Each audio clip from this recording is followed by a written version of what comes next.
Hello everyone. मैंने last में दो वीडियोस आपके साथ शेयर किए हैं जिसमें मैंने कुछ सवाल पूछे हैं।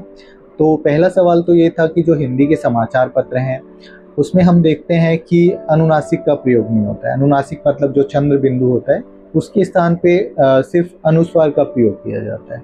तो इसके पीछे क्या कारण है? मेरे जब समाचार पत्र के जो संपादक हैं उनसे जब बात हुई तो उनका ये कहना था कि जब हम चंद्र बिंदु के लिए टाइपिंग करते हैं तो हमें एक और की एक्स्ट्रा प्रेस करनी होती है। तो उससे क्या होता है कि हमारा जो अखबार है इतने सारे शब्द आते हैं जहाँ चंद्र बिंदु का प्रयोग होता है, तो उसमें कहीं ना कहीं समय ज़्यादा लगता है और हमारा जो न्यूज़पेपर है उसको प्रिंट होने में लेट हो जाएगा। तो सभी लोग चाहते हैं कि हमारा न्यूज़पेपर जल्दी से जल्दी प्रिंट हो और लोगों तक पहुंचे। इसीलिए वो चंद्र बिंदु के स्थान पे सिर्फ बिंदी का इस्तेमाल करते हैं, अनुस्वार का प्रयोग करते हैं।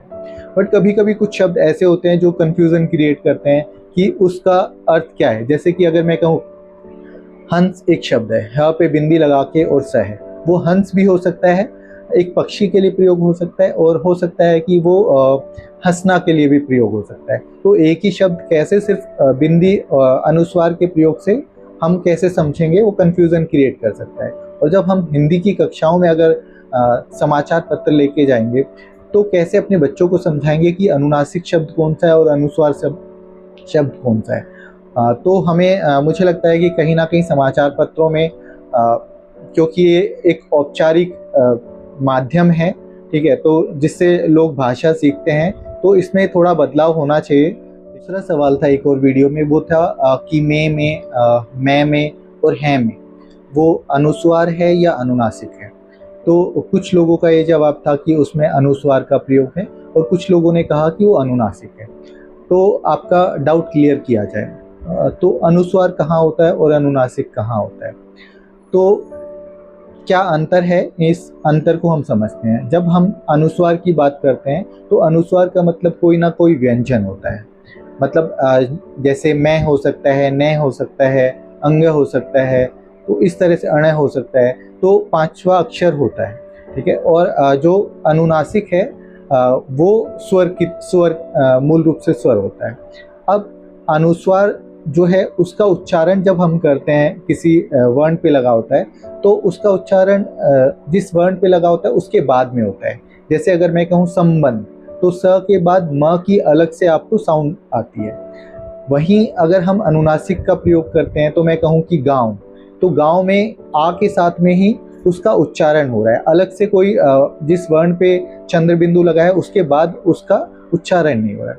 दूसरा एक अंतर ये होता है कि अनुनासिक जो है उसके अंदर हम मुख और नासिका, मुख और नाक दोनों से ही उसका उच्चारण में इस्तेमाल होता है।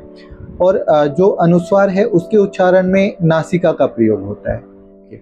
तो इस आधार पे यदि हम देखें तो में, मैं में, है में, इनमें जो बिंदी लगी हुई है उसमें जब हम उच्चारण करते हैं तो जिस वर्ण पे लगा हुआ है उसके बाद अलग से कोई साउंड नहीं आ रही है, किसी व्यंजन का उच्चारण नहीं हो रहा है। तो इन तीनों ही वर्णों में हम अनुनासिक का प्रयोग हुआ है। अब आप ये सोचेंगे कि अनुनासिक है लेकिन चंद्र क्यों नहीं लगा हुआ है, सिर्फ अनुस्वार क्यों लगा हुआ है या बिंदी क्यों लगी है।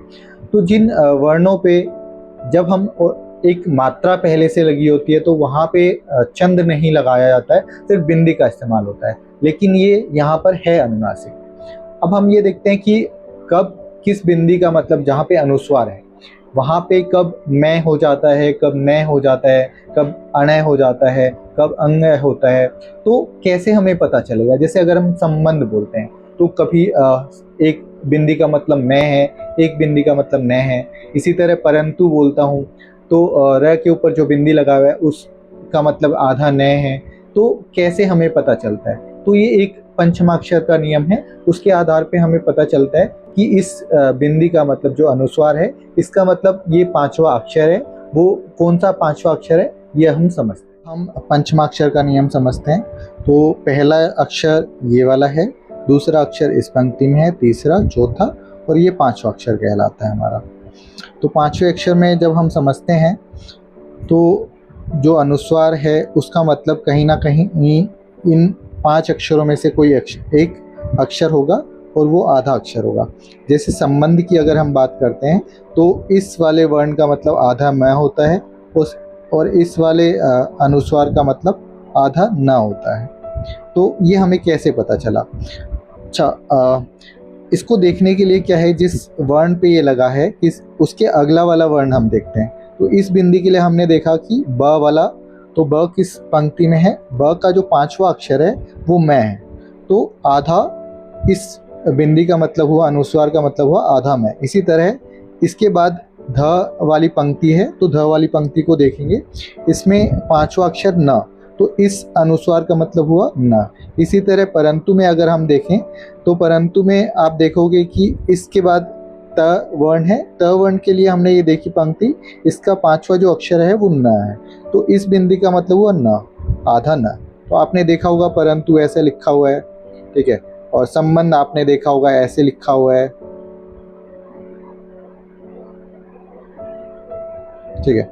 और ठंडा में अगर आप देखते हैं तो ठंडा आपने इस तरह लिखा हुआ देखा होगा, तो इसका मतलब हुआ है कि ड को हम देखते हैं, ड किस पंक्ति में है, तो ये 5वां अक्षर है, इसका आधा जो वर्ण है वो हम इसको ऐसे भी लिख सकते हैं और ऐसे भी लिख सकते हैं, ठीक है। इसी तरह गंगा में अगर हम देखें तो इसका जो 5वां वर्ण है वो अंग है, ठीक है, तो इसको हम ऐसे भी लिख सकते हैं, गंगा।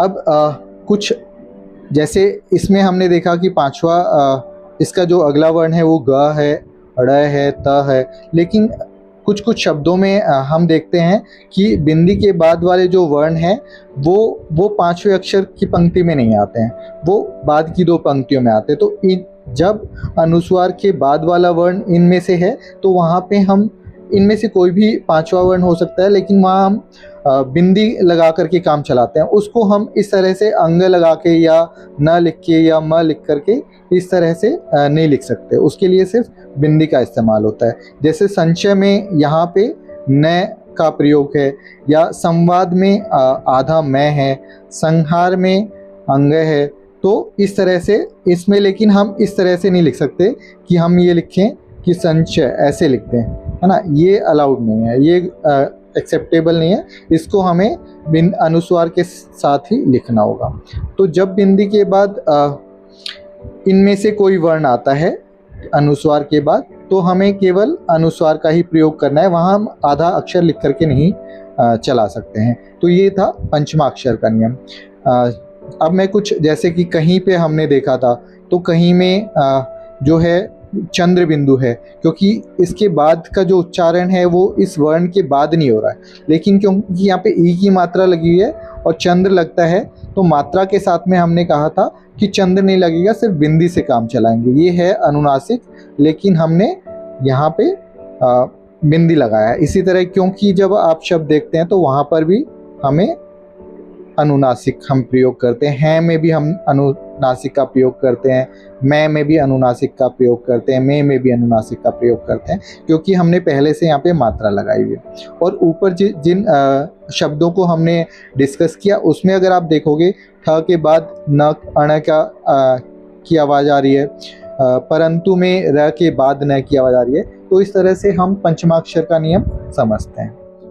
उम्मीद है आपको पंचमाक्षर का नियम समझ में आया होगा, और अनुस्वार और अनुनासिक में भी अंतर समझ आया होगा कि बिंदी का मतलब कहाँ पे अनुस्वार है और कहाँ अनुनासिक है। अभी भी यदि आपको कोई डाउट है किसी शब्द में, तो आप कमेंट में पूछ सकते हैं। धन्यवाद।